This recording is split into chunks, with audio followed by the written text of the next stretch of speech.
So welcome to the Osteoarthritis Action Alliance Lunch and Learn for May 25th, 2016. My name is Kirsten Ambrose, and I thank all of you for taking the time to join us.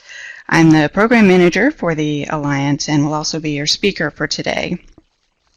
As many of you know, May is Arthritis Awareness Month, and we've been offering a few extra webinars to raise awareness for osteoarthritis. This is the last one in our series, and my mistake for not testing my webinar today. The logo is a little bit funky in all of my slides, so I apologize for that. In today's webinar, I am excited to tell you about the Osteoarthritis Action Alliance to give you an overview of who we are and what we do. So, to start off, I just wanted to give you a brief snapshot of a few key milestones that paved the way for the OA Action Alliance. Each of these milestones, the National Arthritis Act of 1975, establishment of the National Institute of Arthritis, Musculoskeletal, and Skin Diseases, or NIAMS, in 1985 by the NIH, and the development of the National Arthritis Action Plan in 1999 by the sponsors that you see there, the Arthritis Foundation, CDC, and Association of State and Territorial Health Officials. All of these milestones established and fortified our ability to address arthritis education, research, and healthcare, including broad delivery of evidence-based interventions. So following the National Arthritis Action Plan, Congress appropriated funds for the first time for CDC to initiate a public health response for arthritis. CDC has since funded 37 state health department arthritis programs to increase surveillance of arthritis prevalence, to launch health communication campaigns, and quite a few other efforts. The next major steps came when the CDC, Arthritis Foundation, and NIAMS convened a steering committee of field experts, followed by a larger summit to review the burden of OA in the U.S., to recommend policy and communication strategies for reducing that burden, and to identify public health interventions that could serve as recommendations for public health action. The direct outcome from that summit was this National Public Health Agenda for Osteoarthritis that you can see here. That was published in 2010 and provided a blueprint for a collaborative, focused initiative. The main goals of the agenda are to ensure the availability of evidence-based intervention strategies for all Americans with osteoarthritis, to establish supportive policies, communication initiatives, and strategic alliances for OA prevention and management, and to initiate needed research to better understand the burden of OA, the risk factors, and effective strategies for intervention. These goals were filtered into 10 specific recommendations. The first 4 recommendations address intervention strategies for widespread public health dissemination. Weight management and injury prevention aim to prevent the onset of OA, while self-management, education, and physical activity focus on symptom management and progression for those who already have OA. One key recommendation in the agenda focuses on identifying priority research gaps to enhance surveillance, understand risk factors for arthritis, refine recommended intervention strategies, and evaluate workplace interventions. 5 additional recommendations focus on national policy initiatives to improve health through evidence-based clinical and community prevention and disease control activities, and delivery of these interventions in communities and workplace environments. Communication strategies serve to enhance understanding of osteoarthritis and change attitudes and behavior among consumers, healthcare providers, policymakers, and others.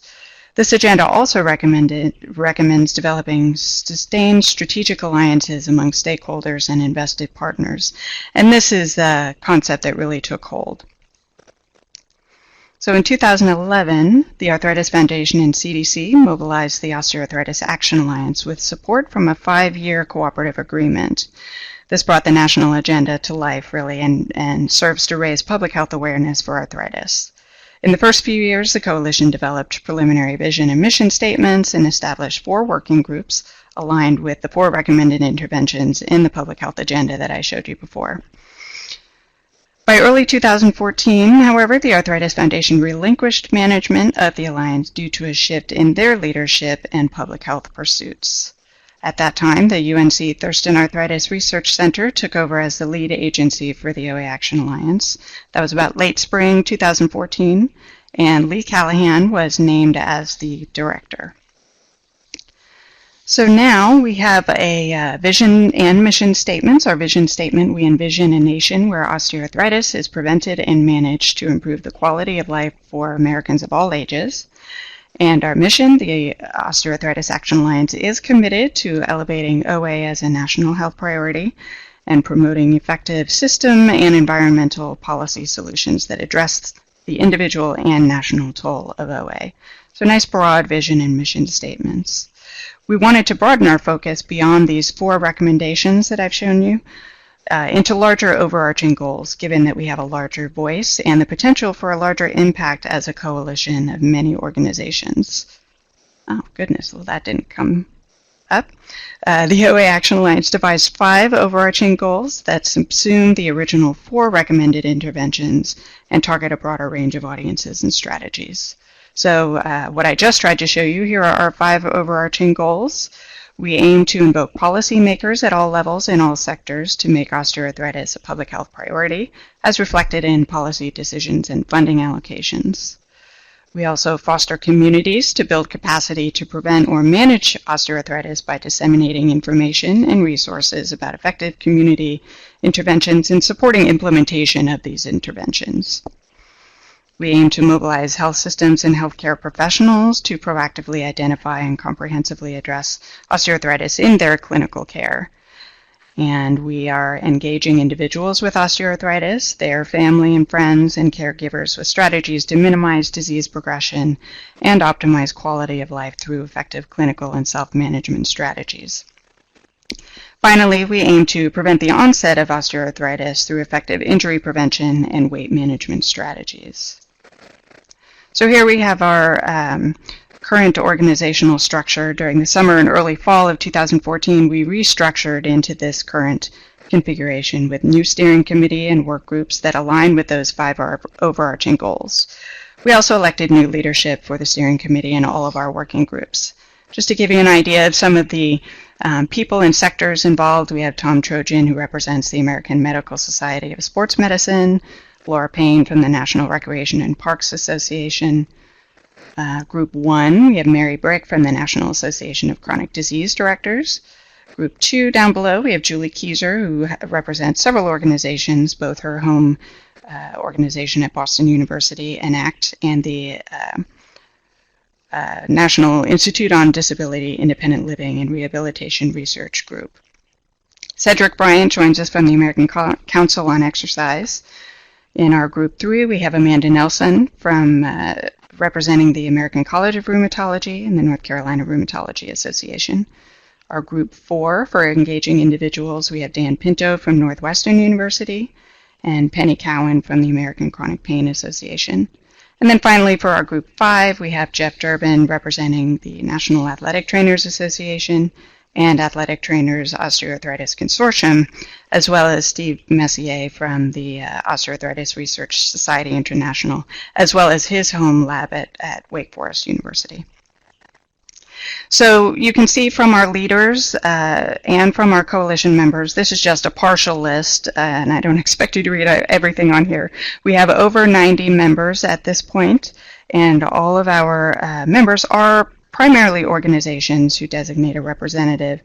Many of these organizations right now in our membership list are from the healthcare and public health sector, academia, in part because that's a lot of the folks that many of us know who have been intimately involved with the Alliance. But we do look to diversify and extend to other sectors that we're not reaching yet, like faith-based organizations and businesses and that sort of thing. So there are many ways that you can become involved with the OA Action Alliance. You can be a member. In fact, I'll shamelessly ask everyone who's on the call who isn't already a member to consider joining us. You can have your organization join us if you're affiliated with an organization and serve as their representative, something of a liaison between us, sharing information or participating on a work group. You can also participate on a work group as a field expert if you don't affiliate with an organization. On our website, you can click this button up here, Join the Alliance, to learn a little bit more, or you can review our membership, benefits of membership page. We have, as many of you know because you're here today, we have Lunch and Learns on the third Wednesday of each month. They are always free, generally 30-minute online presentations delivered by a field expert on a topic relevant to OA. You can find these under our news and events on our website, and this was our presentation back in April. We pre-recorded that, and that's available, as all of our webinars are, on our website for viewing and sharing later. Also, we publish a biweekly newsletter covering a few Osteoarthritis Action Alliance happenings, plus information, news, policy actions, funding opportunities, and such from the world of OA. If you want, you can read that on our website. You can also sign up to receive the biweekly digest, and it would look something like this. We also have a research roundup covering peer-reviewed journal articles that are published weekly. We have a quarterly newsletter focused specifically on Alliance news and updates, and then a monthly member spotlight is our latest offering, where we like to highlight our member organizations and what they're about and some fun facts. So you can sign up to receive any newsletters on your in your email here, and it's a bit of a smart list, so you can pick and choose things that are to your liking or relevant for you. The bottom banner on our website, each page has this information. It also has links to our social media and, of course, our live Twitter feed right there to the right. So now I'd like to highlight a few of the products and ongoing efforts that the Coalition has undertaken to start raising awareness and providing resources for education and public use. So I've mentioned that there are two areas that we focus on for primary prevention of osteoarthritis. The first is injury prevention in youth athletes, and later I'll talk about weight management.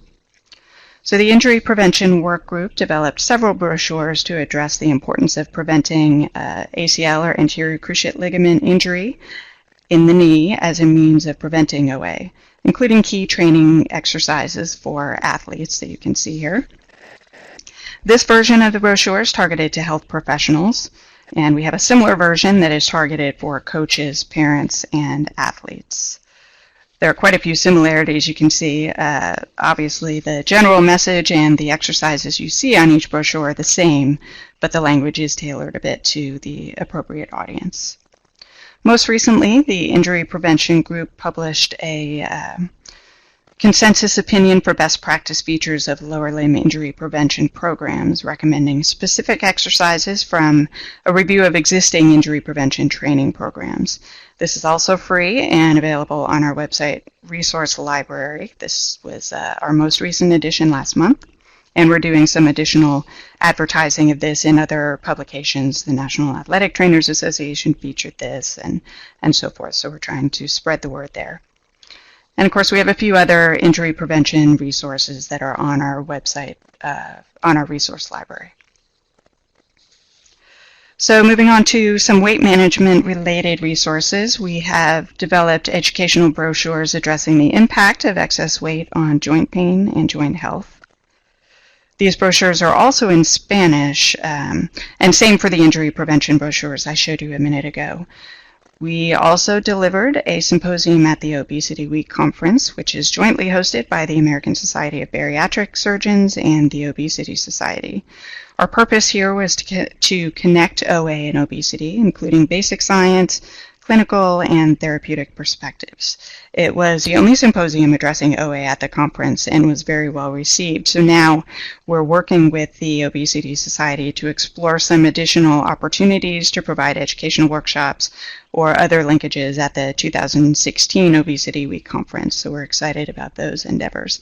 And part of our mission is to bring OA into the conversation of other chronic illnesses that it is frequently comorbid with, so that we're in the same conversation. Physical activity is another area of interest in the OA agenda and for our coalition. Physical activity is interesting in that it is often the first thing to go when joint pain develops, yet it is one of the best ways to manage joint pain once it is present. So the challenge is really in getting people to be active when their joints hurt. So dissemination and implementation are key steps for effective uptake of physical activity programs. as well as messaging and general education. We've been able to leverage the reach of our member organizations and social media to disseminate physical activity messaging and information. We're also building our resource library of available physical activity tools and programs and educational information. This would be available for anyone, for the public, freely. Implementation, though, is a whole different animal and much more difficult to effect and then to evaluate.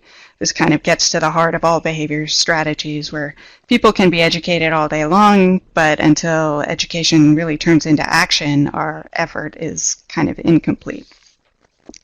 So on that front, we're doing a few things. We have a walkability audit that's being conducted by Julie Kieser, our Group 2 leader, and her team up at Boston University. This study uses a modified Delphi approach to identify and reach consensus on factors that promote or restrict physical activity in the community. The emphasis here really is on arthritis. Currently, there are no existing walkability measures that address arthritis specifically, so we are looking to see if one should be developed or if existing measures are sufficient. We're looking forward to the outcomes of this project, which are nearly ready to share. We are also developing a few white papers looking at physical activity and arthritis. Specifically, we are summarizing evidence about the impact of physical activity on arthritis. This one has a lot of emphasis on rheumatoid arthritis, in part because that's where the literature is right now. We're also reviewing the economic impact of physical activity on arthritis prevention and reviewing efforts to make physical activity a vital sign in clinic settings. And this last area is one that has gained quite a bit of momentum in the last year or so, with more measures that are available now. And our goal here really is to identify gaps in the literature and make recommendations on how to fill those gaps. So now we come to this report. And some of the ways that we've wanted to bring this to life. So it is a descriptive title here, this 2012 report, The Environmental and Policy Strategies to Increase Physical Activity Among Adults with Arthritis. It's exactly what that report is striving to do. Arthritis Foundation, the Physical Activity Working Group from the Alliance, and other stakeholders developed this report as a call to action in many ways for 6 key sectors that to facilitate access to physical activity among their users, their employees, or their target audiences. There is an online companion to the 2012 report that can be found on our website. It's called the Physical Activity Guide on our website. And you can learn more about the guide by kind of reviewing the About the Implementation Guide, the background. You'll find that the purpose of it is to really engage a broad array of agencies and organizations as partners in this effort, and to institutionalize regular physical activity and find ways to sustain it over the long term. So this guide addresses 6 sectors, as I mentioned. These are critical in reaching, influencing, and sustaining physical activity among adults with arthritis. We have a business and industry sector.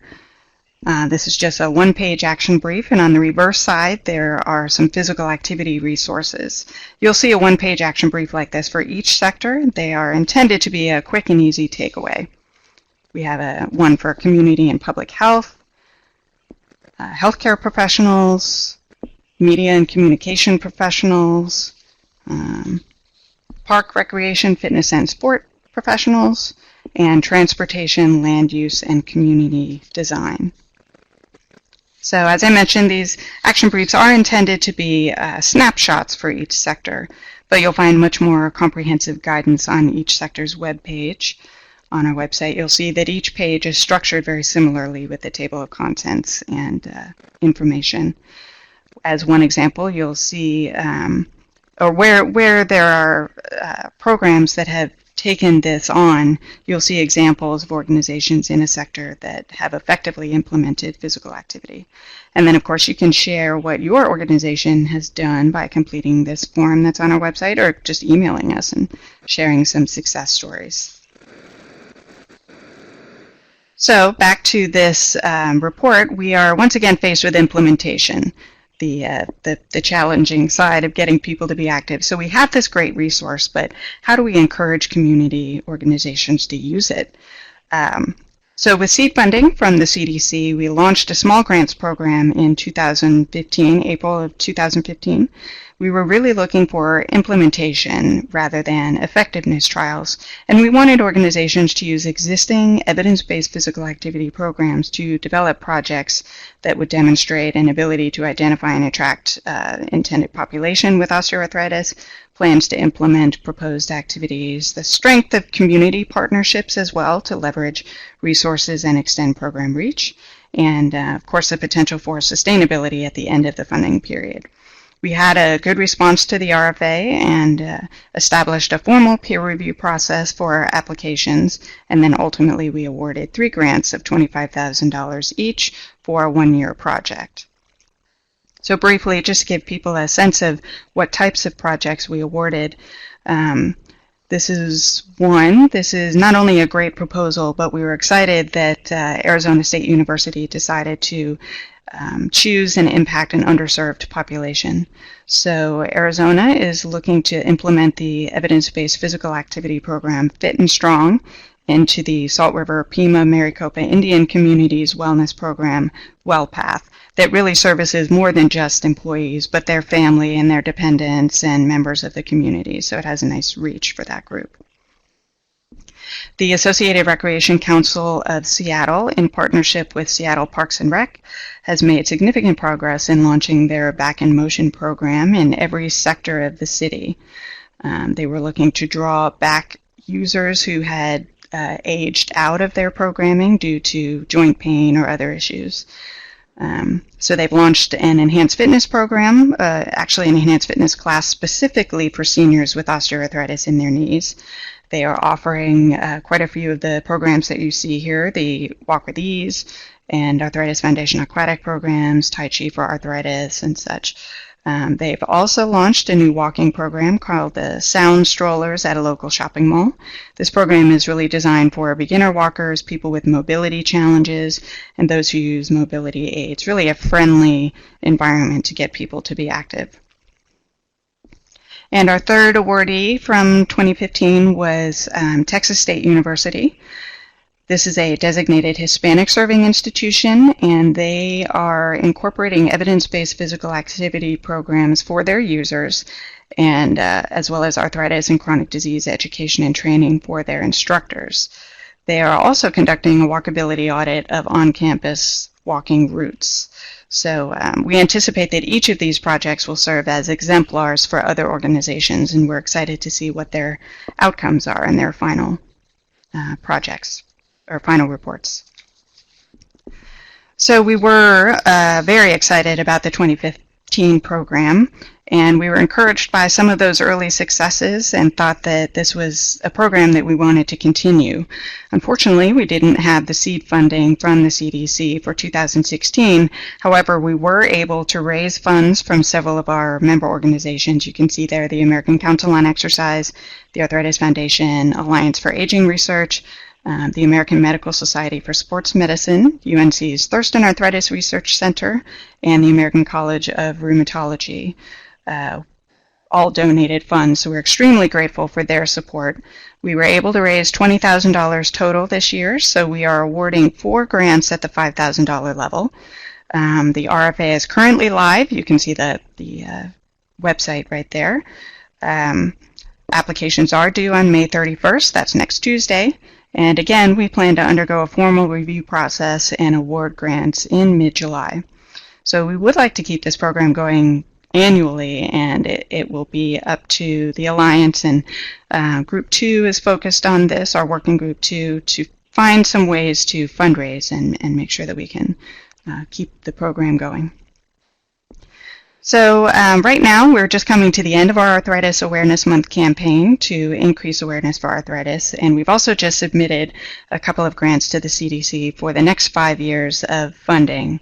So hopefully we'll be successful in those efforts, and we'll be able to continue the good work we've been doing. So looking ahead, we have a strategic planning meeting coming up in September 2016 to explore midterm, long-term goals and actions now that we've settled into this new structure that we've had. We are just beginning to develop a formal strategic communications plan and messaging platform. We feel right now that the quality of our messaging is good, but this will help us to unify and strengthen what we want to share with the public. We also want to look at sustainability beyond CDC funding so that we have a nice strong foundation going forward and can broaden some of our efforts.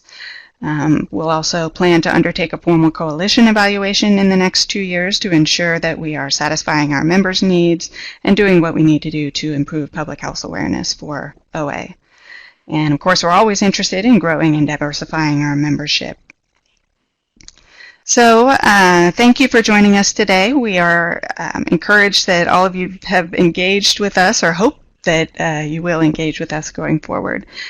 Check out our website, follow us on social media, send us anything you want us to share. That's part of our mission, is that we want to not reinvent any wheels. There's so much great work already going on out there from our members and from other organizations. So we want to share those efforts and make sure that everybody knows what all the good things are going on for osteoarthritis. So we look forward to hearing from you, and please let me know if you have any questions. Thanks again for joining us. I will announce next month we have our June webinar on Wednesday, June 15th with Penny Cowan. She is not only our Group 4 Vice Chair, but she's also the founder of the American Chronic Pain Association. So we'll look forward to having her give us a webinar on June 15th.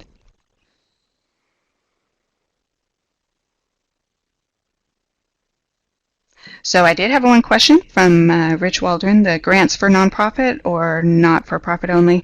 The grants are primarily intended for communities. We have had both for-profit and nonprofit. I think the majority of applicants have been nonprofit. I'm not sure that we've really drawn the line or been forced to draw the line, but we certainly encourage community organizations that are in need of these kinds of funds that don't have a significant well of their own. So that tends to be more your nonprofit organizations or not-for-profit. We are looking to have a nice broad reach, though, among communities and be able to share those efforts. So if you have interest, by all means, send us an application. Well, we're just about at our half an hour, so I will sign off. If anybody has any other questions, you can certainly email me down there at oaaction@unc.edu. And once again, thanks for joining us, and I hope everybody has a great day.